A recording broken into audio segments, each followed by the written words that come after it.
Hello and good morning, my lovely people, and welcome to Owen's Mind, a light-hearted trip through the contents of my head and the world in general. It is Wednesday the 18th of September. My name is Owen, and this is what is on my mind today. So, first of all, how are we? Hope we're all well. As for me, I'm doing pretty good. Yeah, lots to talk about today. As usual, I'm going to pick out 5 stories. All of them today are good, all positive spins. There's one that's maybe a little bit here or there. You can make up your mind. But yeah, they're generally all good, happy stories there. That's what we're going to talk about. As for the channel itself, what I've been doing this morning, I've had to move where I actually filmed this because in the video yesterday, you might notice the green screen started to artifact out a little bit because I had a lot of natural light coming from the side, and towards the last story, all this side of my face just disappeared, looked creepy, it was weird. So I've moved it now, so where it is, there's a more even natural light, so it should be a bit more solid, and I've got good artificial light here, so if I have to film early in the morning or late at night, I should be able to do that as well. So yeah, so I'm hoping to refine it. You know, this is only video number 3. You're only going to see 2 because the first one was very much a test, and although I like it, it's not uploadable really. I made it further down the line. If I get to 100 videos, I'll put it up and you can see what it is, but by then hopefully I've got into my stride a little bit and you'll forgive some of its shortcomings. So yeah, one thing I do want to ask is how much detail you guys would like in the facts, because what I want to do is, there's no point me sitting here just reading the stories out to you, because you can read them yourself, or you can watch the news reports and this kind of thing. Because all the sources I get from public sources, they're all, you know, just news websites that I go to and try and find interesting stories for you guys. So what I'm trying to find a balance where I give you just enough detail so that my thoughts fit the context. I don't want to just bombard you and just literally read it word for word, because that's kind of pointless. But I want to give you enough so that when I comment on it, you can kind of go, oh, that's related to that, and yeah, I can see his point of view, or I disagree, or that kind of thing. So I'm still trying to find a balance. It's probably going to take a little while before I get that, but you know, bear with me, I'm doing what I can. So without that, further ado, let's get into story number 1. So story number 1, brilliant, nice happy story to start with. This is from CNN. So, former Iowa State student Carson King, 24, he held up a poster. He was at a college football game, and it was shown on ESPN's College Game Day on Saturday morning, and he was in the background, and on his side he put Busch Light Supply needs replenishing, and he included Venmo account details. Now, for you, those of you who don't know, Venmo is like an online digital wallet where you can transfer money, you know, between friends and that kind of thing. He put it on the bottom of the sign, held it up, need beer. We've all been there. Yeah, anyway, in less than 30 minutes of him hanging this up, because it was displayed on TV and lots of people saw it, got $400 in donations. Like, yeah, nice one, brilliant. And then it got to 600. And at this point, he's like, yeah, it's better things to do with this money. So he had to sit down with his family, and they decided to get 1 case of beer, and the rest he would donate. And he donated it to the University of Iowa Stead Family Children's Hospital. So this place is next to, I just want to get this right, next to the Kinnick Stadium, and during each Iowa home game, fans do the Iowa Wave in tribute to the children in the hospital who watch from the windows and can't attend the game. Okay, for what I understand, and don't quote me on this, it's for children with like serious ailments such as cancers and things. So, yeah, this was on a Saturday. By the Tuesday evening, his account had more than $20,000 in it. $20,000. Okay, at which point this Busch beer company, they got wind of it and they said, look, we think it's brilliant what you're doing, we'll match it. So they threw in another 20,000. And then Venmo, who ran the digital wallet, said, you know, admirable, we're in there too. So they threw in 20,000. So they've now got $60,000 to donate to this hospital. Okay, so Tom Moore, a spokesman for the University of Iowa Healthcare, said that he's spoken to the Carson, and he's going to coordinate time for him to go into the hospital, present the check and the donation, and that they are so grateful for what he's done. The money that's, once they receive it, is going to be used to support patients and their families, paying for things like lodging. Families have to stay near the hospital when the children are sick, and it's also gift cards for gas so they can travel to and from, and all this great stuff. King himself, he says, has been getting messages of gratitude from people who are receiving treatment, people who previously received treatment there and are now cancer-free. So it's just a brilliant, positive story. He himself said it's been overwhelming, it's been touching. For me, the part of this is like, this is a 24-year-old guy. And he put something up, and he just wanted some beer. It was probably a gag, and people started donating, and he thought, brilliant, I can really do some good with this, some positive things. For me, it's telling because he decided that after getting $600. That's very telling. Because number one, when I was at 24, I wasn't selfless at all. I mean, it's easy to be selfish. It is. It's much harder, I find, to be selfless, to kind of give away things. That's just me. But he decided this at $600. For me, if it got to like 15,000, you'd be like, 15,000, brilliant! I can buy this, and I can do this, and I can do all these great things. And anything over that, I'll give it away. It's like, no, you decided very early on. This is more than I need. This is more than I need. I can give it away. I can help other people. And I just think that's a brilliant story. Props to the young guy and his family. It's going to do a lot of good for this hospital. He does go on to say if you want to donate as well, you can donate directly to the hospital from their webpage. So yeah, all good stuff. So I keep adjusting my seat. I'm trying to get a good angle here. Yeah. So a good, positive story by a guy doing something selfless. Superb. Excellent. So moving on, story number 2. This is in The Guardian. So on September the 1st, the police department of the Swiss canton of Zurich posted an image of 2 police officers and all their equipment laid out like this in this very organised formation. So what it is, Rebecca Tillen, who is the police department's press officer, says every Sunday she likes to post an exciting and interesting picture of the police force, what they're doing, their kind of day-to-day thing, and put it on the Facebook page. They had a vehicle at an open day, and they'd laid all the equipment out so people could see it, and then the police officers themselves laid down, and then they took a picture with a drone, put it on Facebook. Loads of people liked it. And then other emergency services in the Swiss area, and again, I just want to get this right. Other Swiss emergency response organisations joined in. It became known as the Tetris Challenge. The internet loves a challenge. So yeah, and it just started to spread. So then it spread to the Netherlands and Hungary and Austria and Germany, all over the world now. So these pictures are everywhere. And again, you can say it's just a bit of fun, or it's nice to kind of support them. But for me, it says a bit more than that. I'm going to show you a second picture now. So this is from the Civil Singapore Defence fire station. Now, if you look at all that equipment, there is a lot of gear there. There is so much stuff, and they have to know how to use every little piece of it. And I just think, most people have got a good handle. They appreciate the emergency services, as rightly they should, because they do incredible work, incredible selfless work. But seeing it all laid out like that, it's all these little pieces, and it's like, they have got to know how all this works. And then there's other pictures of the ambulance services, and again, the amount of stuff they have got to be trained on and know how to use and put to use, saving lives, is just phenomenal. So if you get a chance, do look at these pictures, because it kind of gives you some idea of just what they have to deal with to keep us safe. So yeah, props to that again. Just another nice, positive story, a little challenge on the internet. I don't know how long it's going to keep going for. But yeah, there's some great pictures up there. They're all taking it in good spirits. And I just think, they need our appreciation. So yeah, excellent. Moving on. Story number 3. Do not shoot the messenger, please. Yeah, so this is from the Telegraph via MSN. Flexitarian diet, which includes 1 portion of meat a day, has a lower carbon footprint than a vegetarian diet that includes dairy, according to a major new study by Johns Hopkins University. So apparently it modelled like the environmental impact of all the major diets across 140 countries, and concluded that those who switch to a vegetarian diet may be doing more harm than good. And the reason for this is that if you supplement meat with things like dairy, such as halloumi cheese and yogurt and this kind of stuff, you're only fractionally improving your carbon footprint. They said it would be better cutting down on dairy, increasing fruit and veg intake, and eating meat once a day for protein and energy. And they call this a 2/3 vegan diet.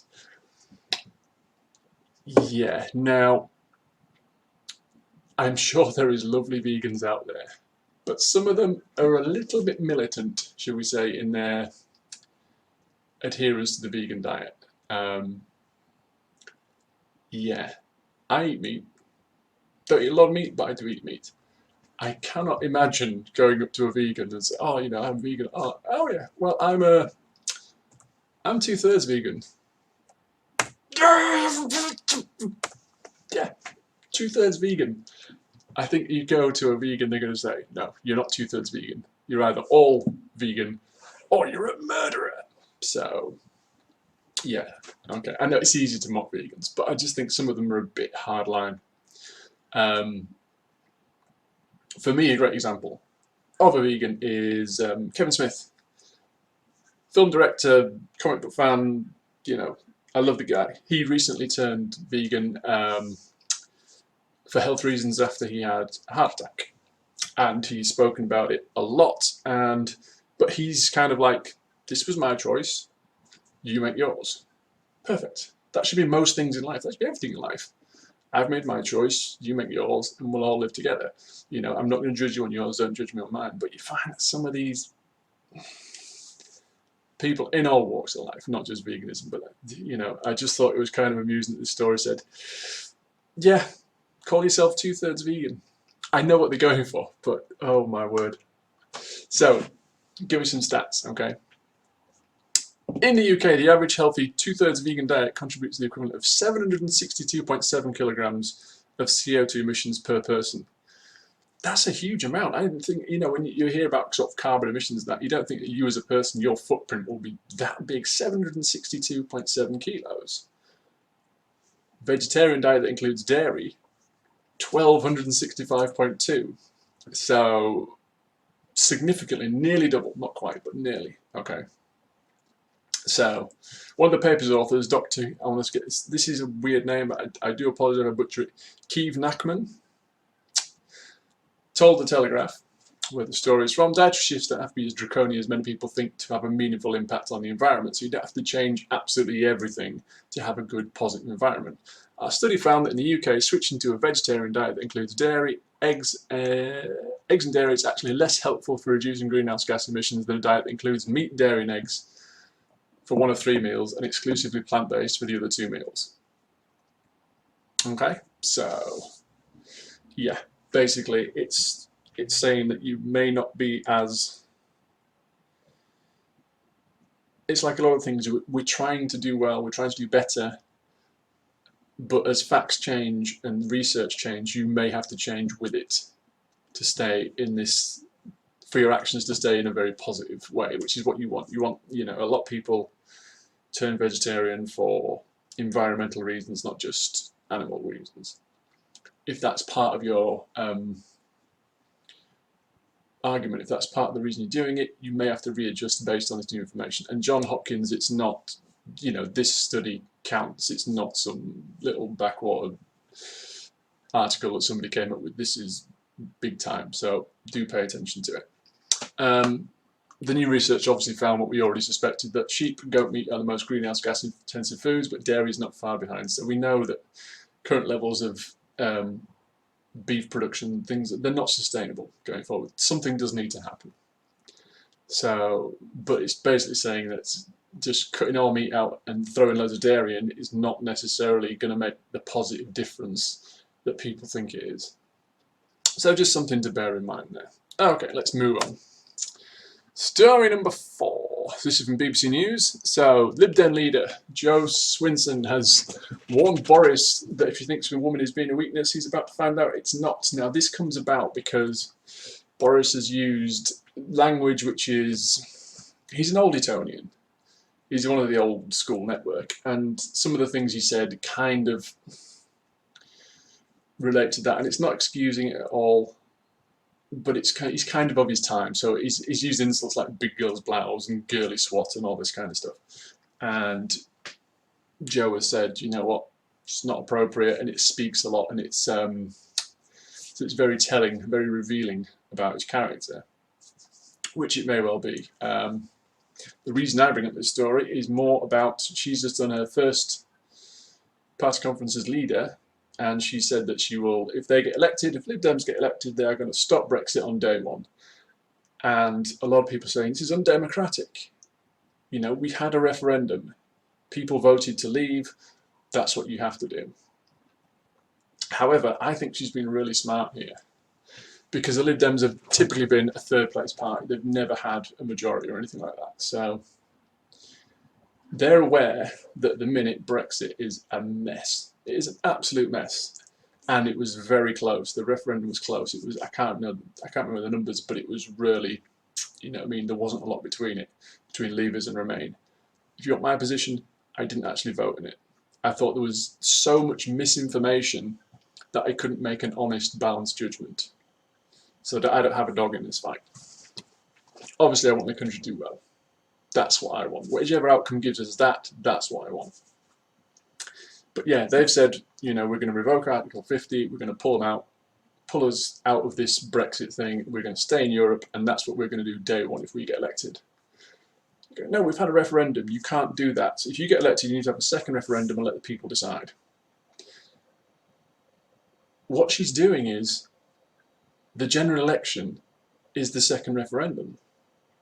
Because the other party is going to follow, they're either going to stay on course and leave the EU, or they're going to try and push through. I think Labour, obviously Boris is that way. So the Conservatives are, we are leaving the EU on the 31st of October. Whether we do or not, whether there's a delay, I don't know. I think Labour's position at the minute is that they would try and halt it without a deal, or they would maybe push for a second referendum. The Lib Dems are the only party saying, look, let's get out there early. If you vote for us, this is what's happening. So the election is going to be the referendum, because you now know a vote for the Lib Dems is a vote to remain. A vote for the other two is a vote to leave, potentially. So it is, the election itself is the second referendum. Now again, because they've never had a particular majority, they've typically been the third place party in this country. Knowing that the Remainers, there was enough of them, it was so close. If every Remainer votes for the Lib Dems because day one they get what they want, immediately you're going to get nearly 50% of voters. So it's going to be a big bump for them. So I don't think it is undemocratic personally. I may be missing something, I'm not particularly political. But my observation is that, yeah, the general election would be the second referendum in everything but name, because you want to remain, you vote Lib Dem. If you want to leave, vote Conservative or vote Labour. As for the smaller parties, I'm not sure what their policies are, such as the Greens and this kind of thing, and Farage. But yeah, there you go. So for me, she's doing the right thing. She's going to certainly gain more support. They're certainly going to get more votes. If we're going to get an election before Brexit actually rolls around, I mean, this is one of the questions they've put to her, like, well, supposing we leave before the election, what are you going to do? Are you going to try and revoke it after the fact and get us back in? So it's a bit of a mess, but I think she's been smart. I do. So there we go. And our final story, this is a belter. So, a girl of 11 used a loaf to scare off an armed robber by throwing bread at him. So this is in the metro. Guy went in, masked man, carrying a knife. Supermarket West Sussex, he was going to threaten staff, try to get money out of the till, but ran away after an 11-year-old girl started throwing bread at him. I mean, what a little hero. So yeah, they said, and the quote is, they said he demanded the staff empty the till, but the girl spotted him and started throwing whatever she could find at him, including a loaf of bread and 2 bottles of squash. After one last unsuccessful attempt to grab money from the till, the raider fled empty-handed out the shop. Although, if he'd caught what she chucked at him, he'd have had the makings of a good picnic. So, yeah, how brilliant is that? And there's a very brief CCTV clip of him with his brandishing his knife, fending off slices of bread before leaving the store empty-handed. He runs out. The police have obviously praised the young girl and her father who helped, saying, you know what, it's easy to stand by when things are going on, but they intervened. But they don't want to downplay the seriousness of it. This was a guy with a knife. We know at the minute knife crime in this country is just out of control, and that people are losing their lives over it. So they do need to catch this guy. So they've said, watch the clip, watch the CCTV. I'll give you his description. And again, this was in a supermarket in West Sussex. So Detective Constable Noel Simmons said there are considerable risks anytime a knife is used or brandished, and while attempting it just to view the spectacle of an armed robber fleeing in panic from the young girl, if the suspect is not caught, he may try again the next time someone gets seriously hurt. Yeah, okay, we need to identify him. So he's described as white male, about 5'8". He's wearing a green Nike hoodie jacket and a hood with the hood up, a black baseball cap, blue jeans, green Adidas POD trainers. He had a scarf covering his face and was wearing gloves. So he's well disguised, tooled up with a knife, and it's a sizable knife. So yeah, hopefully they'll catch this guy. There was a quote on here that was so good, and it was, where was it? No one was harmed, police confirmed, except the robber's ego. Burn. Yeah, so you do wonder if he was like part of a gang, and he goes back to the hideout afterwards. Like, Dave, what have you got? Got nothing. I didn't get anything. Why not? She had bread. Who had bread? It's a young girl. Alright, so you've got a knife. Yeah. But she had bread. Yeah. It was stale, mate. Have you ever been hit by a baguette really hard? And she was throwing bread at me. And she threw a bottle of squash as well. Alright, mate, so knife, bread. Sorry, Dave, you're out of the gang, mate. We can't. I'm sorry. Yeah, but mate, you weren't there. You weren't there. If you were there, you'd know. You'd know. Like, Dave, go on, hand yourself in. Hand in your man card. But yeah, seriously, let's hope they catch this guy. But fair play to this girl. I'm not sure I would, I'm a reasonable big guy. I'm 6'5". But with all the news at the minute about how many people are dying at the end of a knife, would I have stood up to him? Probably not. So this 11-year-old girl, what a hero. Brilliant. Anyway, fabulous story to end on. So that's it for today. Oh, sorry, cut to the outro screen there. So those are my thoughts. What are yours? Anything you want to say, leave it in the comments. Like I say, this is just what was on my mind today. It's not necessarily right or wrong. It's just what I've been thinking about. So until next time, bye for now. Now the outro.